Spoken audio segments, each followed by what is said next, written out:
Pessoal, sejam muito bem-vindos a mais um episódio do Bora DCcast, o seu podcast onde falamos sobre ciência de dados, inteligência artificial e como as universidades brasileiras estão abordando esses assuntos. E o tema de hoje é Handwriting Recognition. E para isso, temos hoje a Byron Becerra, professor da Universidade de Pernambuco e Head of Science na D-Twin. Professor Byron, seja muito bem-vindo, muito obrigado por ter aceito sua participação aqui no nosso podcast. E, por favor, pode começar nos contando sobre sua jornada profissional, sua jornada acadêmica. É um prazer enorme estar aqui com vocês, é um privilégio, tá certo? Me sinto realmente honrado. Eu sou Byron, eu sou pai de Brícia e de Brian, casado com a Elaine, e me sinto abençoado por Deus todos os dias, pelo trabalho que faço, pelas pesquisas que desenvolvo. Eu tenho graduação em 2001 em Ciência da Computação na Universidade Federal de Pernambuco, onde eu fiz também meu mestrado, meu doutorado. Concluí o doutorado em 2008 em Inteligência Artificial também. Num momento que se falava muito pouco sobre IA, como a gente vê hoje popularmente, né? Em grande magnitude. Em 2009, em março, eu iniciei na Universidade de Pernambuco como professor, entrei na universidade e logo no primeiro ano já comecei a atuar na pós-graduação e por uma característica minha, eu acabei me envolvendo com atividades de gestão na universidade. Então, tive a oportunidade de participar da vice-coordenação do programa. Depois, em 2014, como coordenador do programa, a gente conseguiu ali, na UPE, em 100 anos da Escola Politécnica, ter o primeiro doutorado em computação. E, em seguida, tive uma oportunidade de atuar na gestão acadêmica como coordenador geral da pós-graduação da universidade e como pró-reitor em 2022. Tive esse período todo aí como gestão de universidade, onde eu pude adquirir um pouco mais de bagagem acadêmica, né? Porque o acadêmico, o professor, não é só aquele que está na sala de aula, né?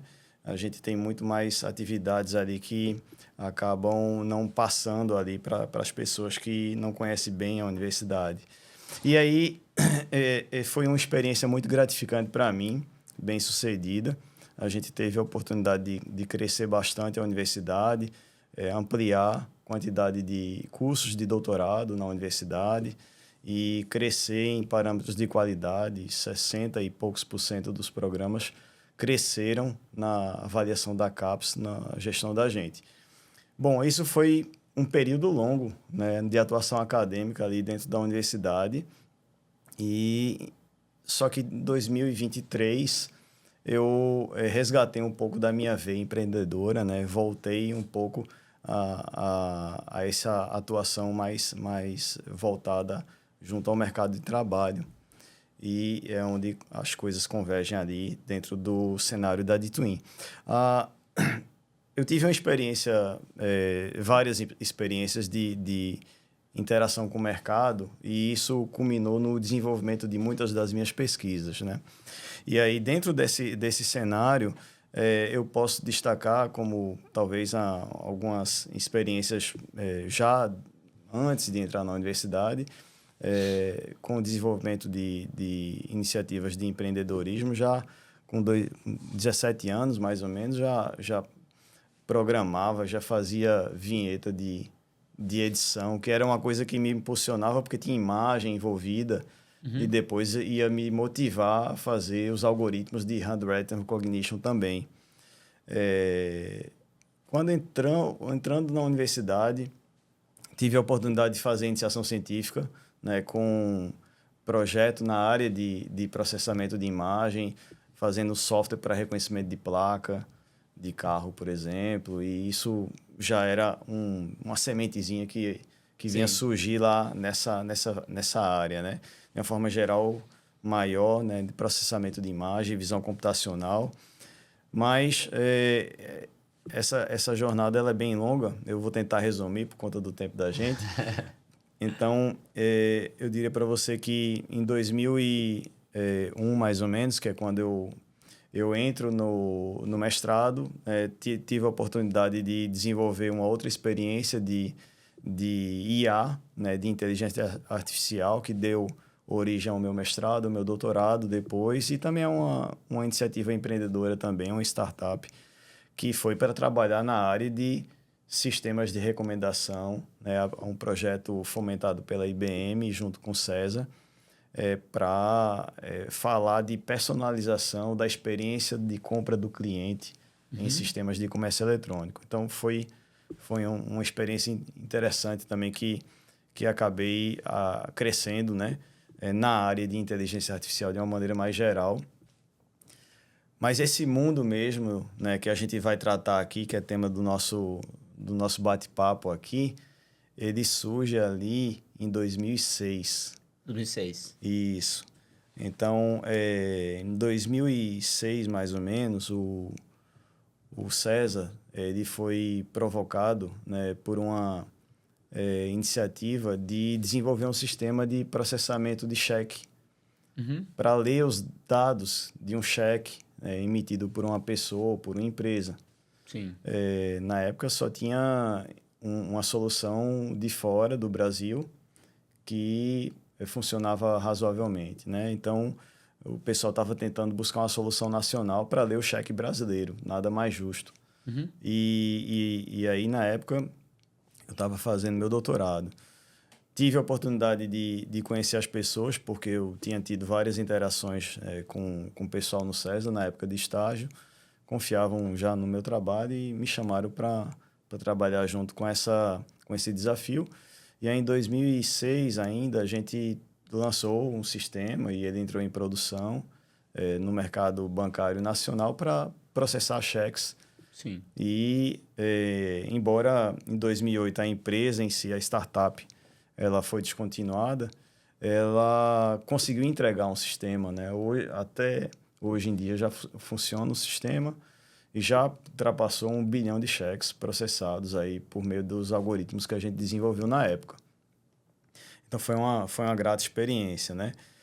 De 2009 a 2018, nessa linha de atuação como pesquisador ainda, né? No cenário de mercado mesmo, olhando os problemas reais, eu tive várias possibilidades de encontrar problemas, né, que a gente via na área de Handwritten Recognition e buscar soluções, estudar soluções que a academia normalmente vem investigando, mas que não define produto ainda, né? É muito na concepção ainda. E aí, nesse período, eu tive a oportunidade de desenvolver algoritmos, não somente eu, a gente não faz nada sozinho, né? Então, vários pesquisadores em conjunto, vários alunos também em conjunto, nos diversos níveis, pensando nesses problemas para desenvolver as melhores soluções nessa área, né?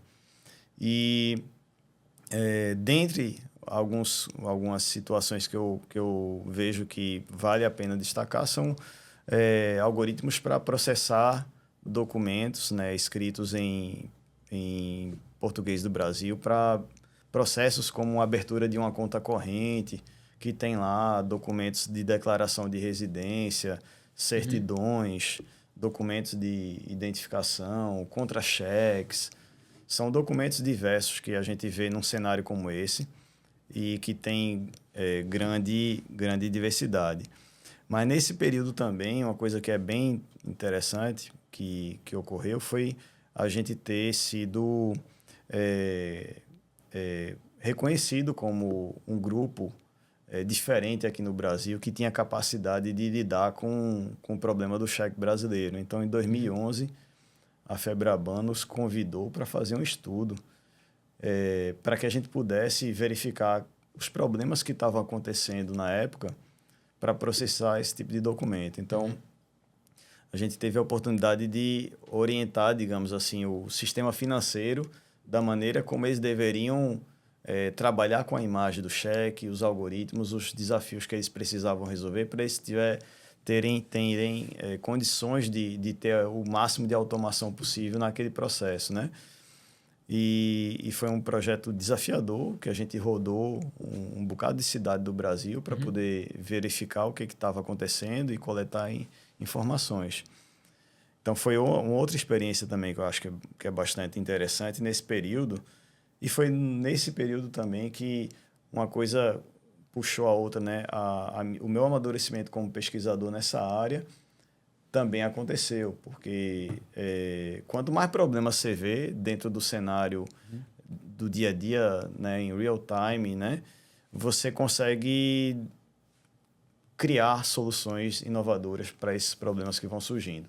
Então, acredito muito, né, na pesquisa aplicada, desenvolvo meus projetos de pesquisa com essa ótica, né, pegando os problemas que a gente vê, que não tem solução pronta, e aí a gente vai buscar dentro do contexto acadêmico essas soluções. E aí, dessa forma, eu acabei em 2016 passando a receber uma bolsa do CNPq de produtividade em desenvolvimento tecnológico, que é uma bolsa onde o CNPq, o Conselho Nacional de Pesquisa, impulsiona pesquisadores que têm esse perfil de interação com as empresas, com o setor produtivo, de poderem desenvolver seus projetos de pesquisa e, ao mesmo tempo, terem capacidade de ajudar as empresas a desenvolverem seus negócios.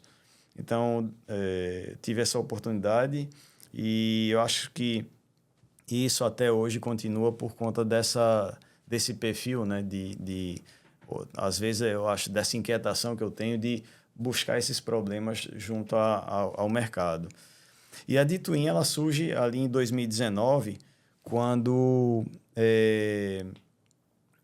a gente está começando a verificar iniciativas na área de gêmeos digitais. A Ditwin, ela surge com o objetivo de automatizar processos de negócio, processos industriais, mas observando as várias fontes de informação que surgem nos processos. E aí parte dessas informações que surgem nos processos vem do papel, vem dos documentos, vem de dados que as pessoas colocam dentro de sistemas. Então, nessa frente, a gente, de certa forma, vem discutindo soluções mais amplas do que o Handwritten Recognition, né? Mas, de certa forma, ainda assim é um problema de grande importância, né? Que não é um problema bem solucionado ainda em alguns cenários. Eu vou citar depois alguns exemplos, mas eu acho que para tentar fazer um overview, né, dessa minha jornada profissional, que eu diria para você que nesse contexto todo, eu percebo que esse mix que eu desenvolvi, né, de academia, de gestão e dessa inquietação para ter um aspecto mais empreendedor, de buscar inovar, de poder contribuir com as empresas para poder impulsionar negócios, faz com que eu desenvolva as pesquisas que eu desenvolvo hoje. Sim. E a Ditwin, ela se encaixa bem nesse perfil também, porque é considerada uma Deep Tech, que é uma empresa de tecnologia que desenvolve suas próprias tecnologias, né, que ela inova em processos e em tecnologia. Então, ela tem registros, tem 30 registros de propriedade intelectual hoje, e ela fomenta esses projetos de P&D avançados, né? Ela capta recursos junto aos editais de inovação como FINEP, foi primeiro lugar no edital da FINEP de Supervisão Econômica em 2019, por exemplo, em um contexto nacional. É uma empresa acelerada pelo Google, pela Microsoft, pela AWS, pela NVIDIA, parceira dessas grandes Big Techs, né, dessas empresas de alta tecnologia que a gente tem no mundo. E isso me faz privilegiado, porque se você vai em busca de empresas que tenham proximidade com o mercado, onde estão os problemas que você vai pesquisar para desenvolver soluções no âmbito acadêmico, essa é uma empresa onde eu consigo ver essa capacidade, né, de poder me colocar próximo dos problemas que estão relacionados a processar documentos, a processos de negócio e a handwritten recognition. Então, de certa forma, um pouco do resumo aí que eu Muito trago. bom. Eu deixei o senhor à vontade porque todo este perfil acadêmico, também de liderança e gestão e de empreendedorismo é algo que é muito bom para você, mas realmente, desde seu ponto como professor, é muito bom para todos os alunos. Sim. E para toda a sociedade em si. Os alunos que sempre estão procurando um perfil, uma orientação. E aqui eu vou voltar para você, vou perguntar, toda essa linha, tem alguém que o inspirou lá atrás? Olha, na época, eu já fazia eu era muito curioso com computação, né? Eu aprendi a programar ainda no ensino médio. Eu estudava, meu pai era funcionário do Banco do Brasil e a gente morou em Blumenau. E lá, no ensino médio, tinha duas coisas que me fizeram refletir e construir o meu perfil, né, de conhecimento mesmo, né? Uma foi as aulas de informática. Tinha professor que ensinava o aluno a programar. Eu estava na 4ª série e aprendi a programar em Basic lá na escola. E outra foi xadrez. Ah. E aí, por sinal, eu pulei um parênteses aqui. A minha primeira empresa foi uma escola de xadrez. Com 17 anos. Eu larguei porque fui fazer a universidade e aí não tinha como conciliar. Mas, desde lá, você vê que tentando unir sempre o que eu tinha de know-how, de conhecimento, com esse aspecto de empreendedorismo também. Sim. Mas eu diria para você que essas pessoas que plantam sementes na vida da gente, né? Você tem alguns professores que são peças importantes, chave, que você vê que eles impulsionam, lançam desafios e mostram para você pode fazer algo com seu potencial além do que simplesmente o estudo somente oferece. Totalmente. Então, eu acho que é um pouco disso, sabe? Sim, perfeito. Agora, a gente escutou aqui essa riquíssima jornada e no meio disso temos handwriting recognition. O que é esse tal de handwriting? Nos explique, por favor, um pouco mais. Tá. A gente, dentro de um cenário de hoje em dia qualquer, você fala muito em transformação digital. Na verdade, há muito tempo se fala de transformação digital, né? Que é a ideia das empresas poderem automatizar processos, trazerem um pouco daquilo que são processos manuais para o mundo digital e, dessa forma, elas reinventarem seus processos de forma a ganharem mais eficiência, mais competitividade, né? Então, isso é uma coisa que está intrínseco. Só que para você fazer essa jornada de transformação digital, parte das informações, dos insumos, eles precisam ser colocados no meio digital. E parte dessas informações vem do papel. Certo. Então, você precisa ter algo, uma tecnologia que transcreva as informações do papel para o mundo digital. A transcrição de textos impressos se dá por uma tecnologia que a gente chama de OCR, é bem popular, né? Optical Character Recognition. É uma tecnologia também que o termo é mais amplo, a ACM define como uma tecnologia para ler texto de qualquer natureza, seja impresso ou manuscrito. Mas o que a gente percebe é que, mesmo com a evolução dessas tecnologias até o tempo de hoje, né, que evoluiu bastante nas últimas décadas, eu diria para você, o primeiro sistema de OCR que foi feito foi de 1950. De lá para cá é absurdo a evolução, não dá nem para comparar. E hoje em dia os sistemas que têm comerciais e que normalmente processam os documentos em nuvem, eles são fantásticos, conseguem ter um bom desempenho para ler documentos escritos à mão, mas eles falham em vários cenários, né? E aí é onde a as tecnologias e os algoritmos de handwriting recognition vão ganhando força para resolver problemas que essas tecnologias ainda não conseguem desempenho. E elas não conseguem por um fator simples, é porque, na maior parte das vezes, são sistemas generalistas. Eles foram criados para lidar com situações de reconhecimento, de processamento de texto de uma forma mais ampla. Quando você vai pegar um documento que é uma receita médica, né, que você vai lá para o farmacêutico e apresenta aquela receita médica e ele tem dificuldade de entender, ele que é o cara que vê letra de médico toda hora, ele tem dificuldade de entender, quem dirá um sistema. Então, essas tecnologias, elas têm essa dificuldade, um OCR padrão, né, clássico. E aí, quando você vai para o mundo de handwriting recognition, são algoritmos que são, de certa forma, pensados para ir um passo além, né? Tentar ter um outro nível de automação. E aí, nesse cenário, isso, como eu disse, evoluiu muito, mudou muito, né?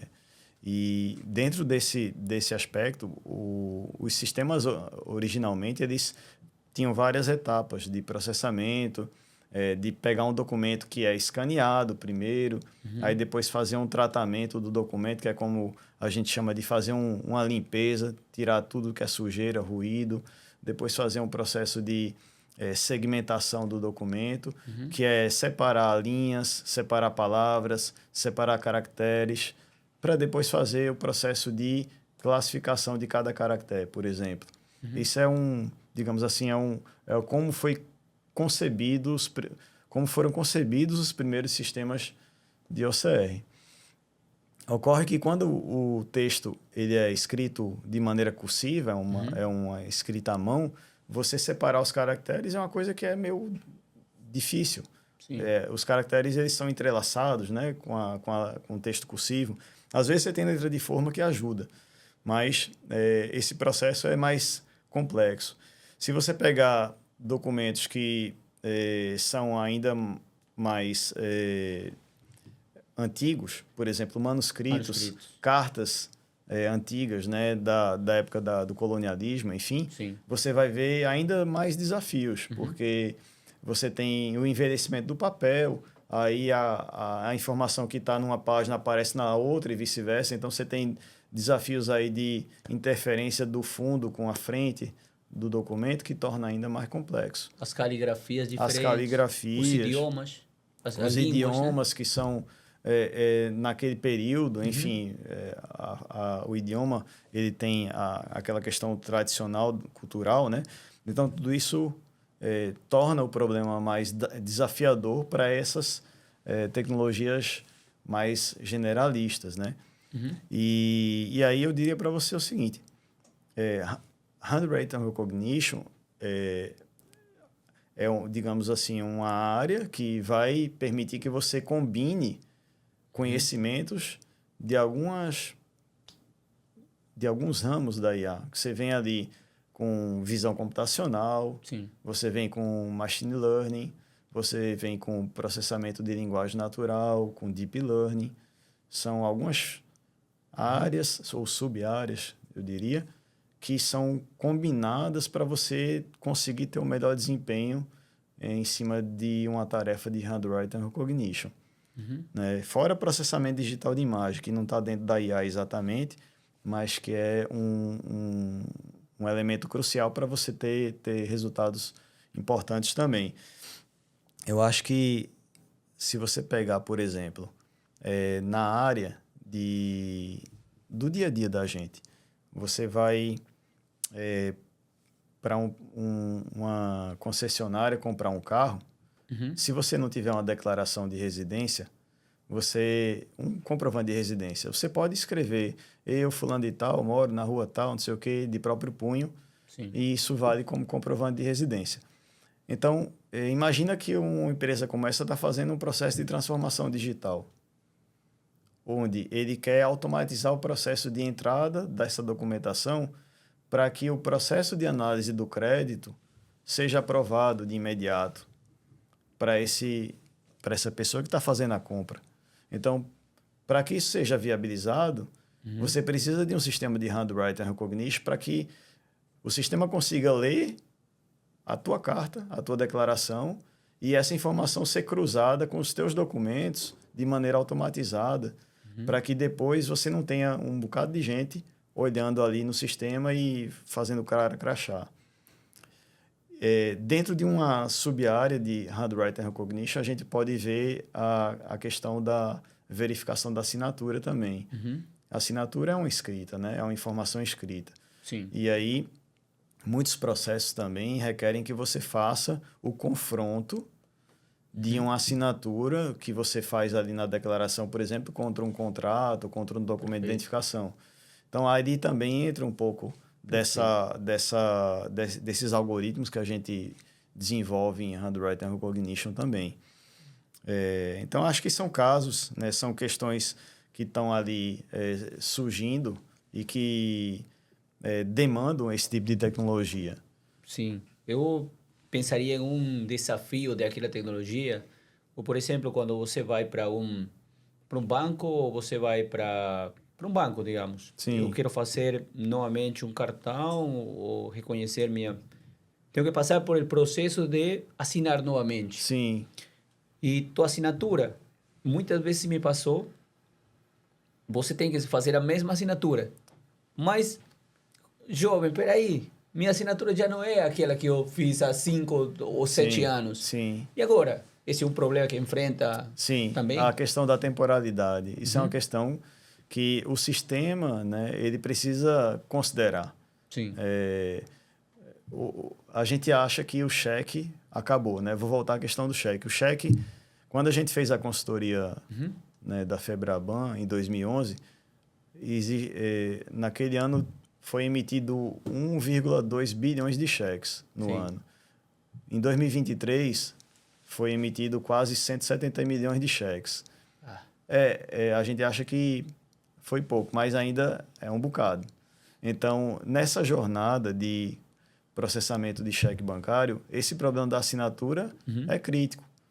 Porque se você pegar 170 milhões de cheque e tiver que verificar cada um, tem um bocado de gente tendo que olhar fazendo esse cara crachar, né? Das duas, ou tem um bocado de gente, ou não estão fazendo e está passando aí fraude, né? Verdade. Então, mas é um desafio para os bancos, né? Esse tipo de questão, né? Eu conheço soluções que funcionam bem nesse cenário. A gente desenvolveu alguns algoritmos para isso também. Então, eu acho que é necessário que se adapte, né? Você não, essa realidade que você colocou é crucial. Verdade. E o sistema tem que se adaptar a ela. Totalmente.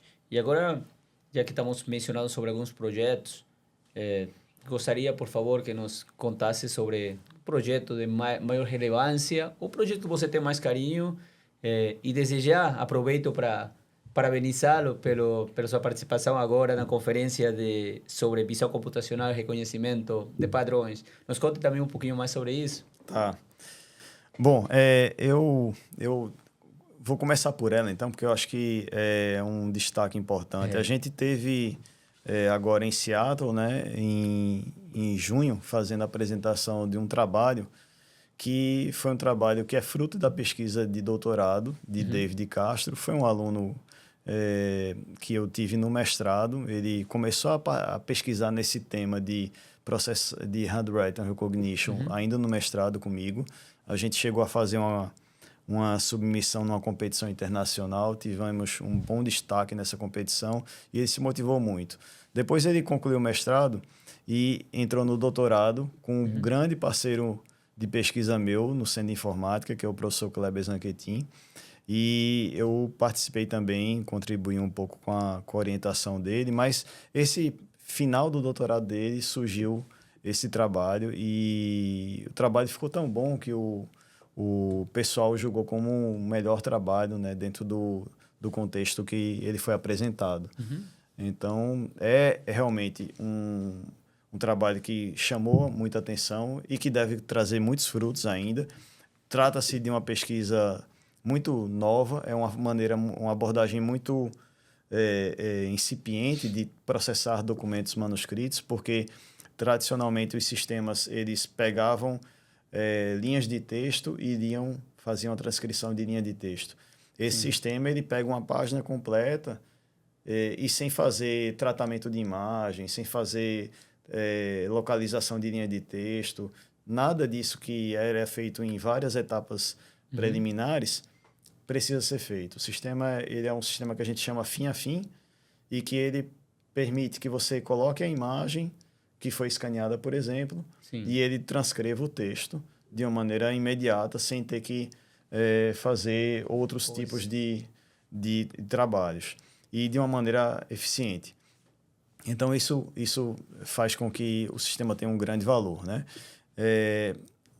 Nessa linha também, eu acho que um destaque que eu preciso considerar são pesquisas com um outro aluno, né? Um outro grupo de alunos que a gente tem nessa área de reconhecimento de escrita, um trabalho que em 2020 também teve o melhor paper, mas numa conferência que é a mais importante aqui do Brasil, que é o CIBGRAPH, mas é uma conferência internacional também. Né? É um trabalho que alcançou muita visibilidade por ter sido um modelo muito compacto, muito rápido para fazer handwritten recognition e que permite ser embarcado também em dispositivos móveis, por exemplo. Então, é um trabalho bem interessante. Nessa linha, eu acho que, voltando um pouquinho, em 2014, eu acho que surgiu um trabalho que eu costumo chamar a atenção, porque que eu também me motivei a impulsionar pesquisas nessa área? Por conta de acessibilidade. Em 2014, eu fui em San Diego fazer a apresentação de um trabalho também, numa conferência chamada International Conference on Systems, Man and Cybernetics. O trabalho era para pegar um documento fotografado e fazer a transcrição do documento, mas também fazer a leitura. Ou seja, uma aplicação embarcada no Android, por exemplo, que uma pessoa com baixa visão podia tirar foto e o sistema ia ler o que estava escrito no documento. A motivação foi meu pai. Meu pai teve um problema de degeneração macular e estava perdendo a visão. Na verdade, está perdendo. Tem 20% da visão ou menos do que isso. E as pessoas que têm esse tipo de problema, na época, não tinham, ou tinham muito pouco recurso, né? Então, a gente estava querendo impulsionar pesquisas nessa área, despertar interesse de empresas e pesquisadores dos mais diversos centros para poder prestar atenção nisso e a gente conseguir ter evoluções mais rápidas aí nesse tipo de tecnologia. Graças a Deus, hoje a gente tem um bocado de coisa que pode ser útil nessa finalidade. Mas é um trabalho que eu acho que merece ser citado também por conta disso, né? Por conta da natureza e o impacto que ele pode promover em pessoas, né? Pessoas que realmente estão precisando, não somente as empresas, mas a gente olha, acima de tudo, para as pessoas. Perfeito. E agora, já falamos sobre quais são os projetos, falamos sobre onde podemos aplicar, mas se eu estou me perguntando, oi, queria entrar nessa área, para você, pessoal que está querendo entrar nessa área, quais são as técnicas, quais são as ferramentas que acaba usando? Tá. Olhando para trás, a gente vai ver abordagens muito clássicas de inteligência artificial. Inclui aquele primeiro programa que é para reconhecer os dígitos do 0 ao 9? Sim. Né? Que você ia fazer a localização disto a disto para poder classificar cada um individualmente. Então, essa abordagem é uma abordagem baseada em redes neurais também, tá certo? Mas incipiente. Sim. Porque ela requeria que você tivesse a informação do dígito muito bem enquadradinha, bonitinha, bem definida, né? Isso foi a abordagem que, de certa forma, vigorou por anos, né? Em 2006 para 2007, um pesquisador orientado por Johann Schmidhuber, que é um cara que propôs um modelo de rede neural chamado LSTM.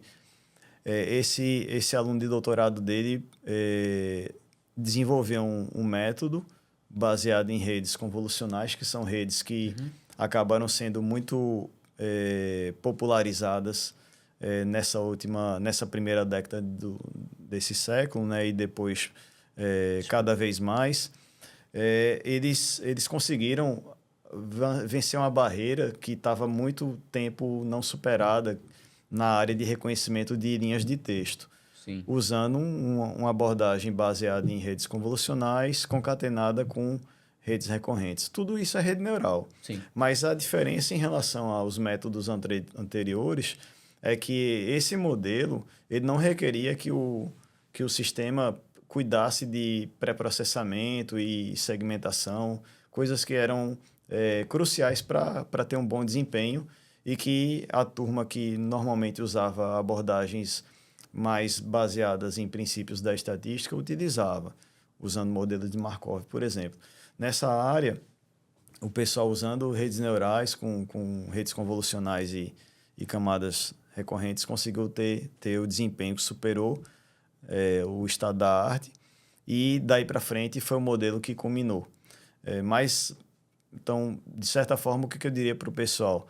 Eles precisam receber essas informações, perceber essas nuances para poder compreender que esses modelos eles mudaram de magnitude em termos de capacidade, de possibilidade, né, de robustez em relação ao que é capaz de ser processado, mas também é necessário olhar ainda quais são as limitações que existem ainda. Então, por exemplo, se você olhar esses modelos baseados em redes neurais, como todos os outros que a gente vê nessa frente, são modelos que têm o problema da confiabilidade. Então, como é que eu consigo confiar na resposta que o modelo está me dando? Se ele está me dizendo, o valor que está sendo informado aqui é 1.200. Tá, com qual é a confiança que você está me dizendo que esse valor é 1.200? Porque se for 1.200 e eu tiver num cenário de eu tenho que aprovar um crédito e a renda do cara é 1.200, o sistema pode negar. Mas se fosse 12.000, ia aprovar. Então, um pequeno erro de um dígito ou de um número pode mudar uma decisão. Isso pode influenciar positivo ou negativamente na vida de uma pessoa ou de uma empresa. Eu estou colocando um cenário financeiro, mas a gente pode ir para um cenário pior ainda, que é cenário da área de saúde. Imagina uma guia médica. E aí você tem uma guia médica daquelas que o plantonista no hospital está fazendo ali, preenchendo os dados, o relatório de um exame e tal, e está colocando ali quais são as causas, quais são os medicamentos que o paciente tomou em determinado momento. E essa informação tem que ser colocada no prontuário do paciente para depois a próxima equipe conseguir assumir o plantão e depois essa documentação ir lá para o plano de saúde. Então, se houver uma falha na coleta dessa informação, na alimentação do sistema, isso pode ser desastroso né, para o paciente. E isso cabe perfeitamente no cenário de handwriting recognition. Você tem sistemas que são aplicados nessa linha. Existe um desafio enorme, porque as pessoas que estão ali naquele dia a dia, naquela pressão, a escrita é cada vez mais difícil, porque o camarada está querendo cuidar do paciente, ele não está querendo escrever ou enfim, ele está com outra preocupação que não é exatamente escrever bonitinho, né, para que um sistema possa ler. Sim. Então, surge um desafio aí nesse sentido. Então, tem gaps, né, em vários cenários, em vários ambientes de negócio, que a gente percebe, né, por estar nesse contexto aí vinculado, de certa forma, a D2In, que permite que a gente tenha esse olhar. Né, que academicamente eu não conseguiria ter, porque a gente discute em cima de datasets e bases públicas que você não vê onde problemas desse tipo aparecem. Verdade. Mas quando você vai num cenário como esse, você começa a enxergar essas possibilidades. Professor, como você vê, qual a sua visão futuro sobre essas técnicas? Tá.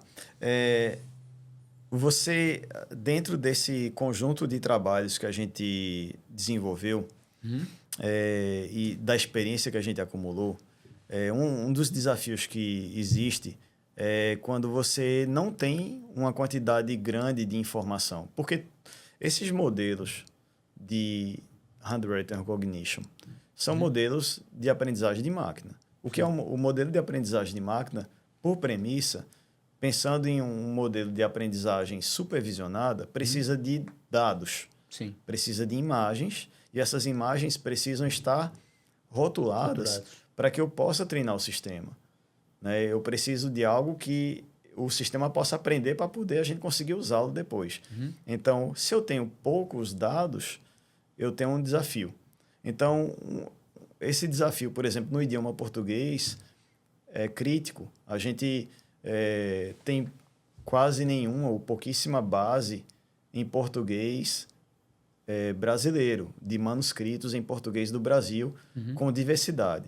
Pensando nisso, a gente fez uma iniciativa, né, junto com vários alunos e colaboradores, para desenvolver o primeiro banco de imagens de redações transcritas. Aquelas redações que o pessoal faz para concurso, para o Enem, né, para exames de vestibulares. Pois bem, a gente construiu um banco de dados que a gente deu o nome de Brassey.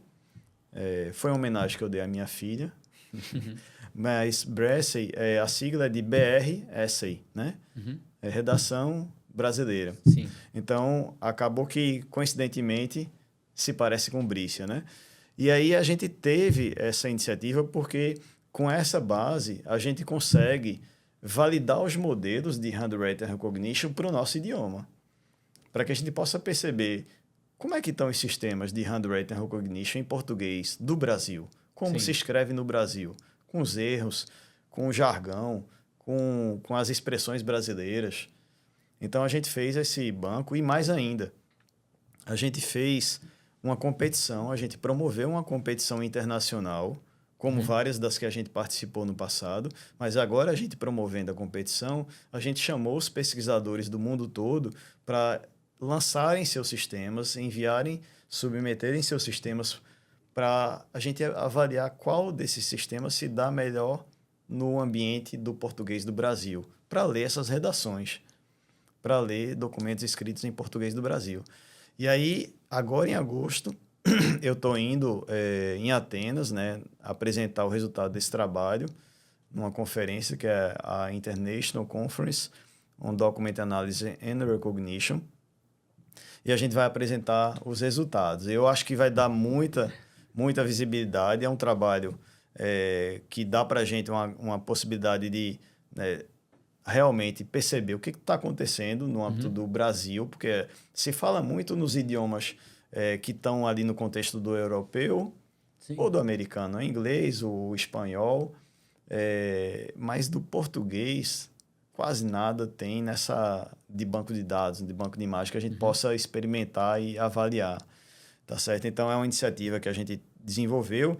Eu acho que um outro cenário, né, pensando em visão futura, a gente falou muito de transcrever a informação que está no texto. Sim. Mas para o processo de transformação digital, se a gente pensar num ambiente empresarial, o que vai acontecer? Não basta só transcrever o texto, porque eu transcrever o texto, eu fiz o papel de uma pessoa digitando o texto no computador. Mas esse texto tem que estar sendo introduzido num sistema de maneira estruturada. Então, por exemplo, se você faz a sua declaração de domicílio, eu tenho que ter uma capacidade de, dentro da sua declaração, perceber onde é que está o seu nome, qual é o nome da rua, qual é o CEP, qual é o bairro, qual é a cidade, toda essa informação estruturada, porque essa informação é que vai ser importante para confrontar com o sistema, colocar sempre dentro do sistema. Então, esse desafio de não só transcrever a informação que está no papel, escrita à mão, mas também trazê-la de maneira estruturada. A gente chama isso de extração de entidades. Já é um campo que eu estudei no doutorado e que eu estou trazendo para cá agora, convergindo as áreas, né, de extração de informação com Handwritten Recognition para dar esse próximo passo na automação do processo, nessa jornada toda de transformação digital que é necessário. Perfeito. Professor, queria muito agradecer você pela sua participação. Queria agradecer sua gentileza e sua disponibilidade para vir. Logo de ser premiado lá nos Estados Unidos e vir aqui participar do Bora desse Cast. Foi um prazer recebê-lo. Muito obrigado. E alguma última conselho, palavras para o pessoal que está iniciando na área de ciência de dados, na área de inteligência artificial? Tá, eu gostaria de agradecer também. Foi um prazer enorme estar com vocês aqui. Eu preciso aproveitar o espaço para agradecer aos alunos. Sim. Aos alunos que estão comigo na jornada, né? Que a gente não faz nada sozinho. Aos pesquisadores que estão envolvidos. Aos parceiros de pesquisa, né? A minha Universidade de Pernambuco, a minha escola politécnica, né? Minha casa. As agências de fomento, a FACEP, que tanto apoia, o CNP, que é a CAPES, e a Dituin, né, por todo esse apoio que a gente tem recebido em todos esses anos de pesquisa. A gente não conseguiria chegar nesse resultado sem isso, né? Mas em relação à turma que está curiosa e, de repente, querendo chegar junto, procura a gente. A gente tem iniciativas, né, com programa de pós-graduação, desde o nível de especialização a mestrado, doutorado, é sempre aberto seleção. Quem se interessa por essa área pode procurar no LinkedIn, site, internet e achar a gente. PoliUP. Isso. A gente vai conseguir dar um apoio aí para vocês e trocar uma ideia, com certeza. Perfeito, professor. Muito obrigado. Agora com vocês, querida audiência. Por favor, continuem curtindo, continuem assistindo, nos acompanhando e continuem comentando, que a gente quer saber o que vocês estão achando de cada um dos episódios, porque acima de tudo, a tua opinião importa. Muito obrigado.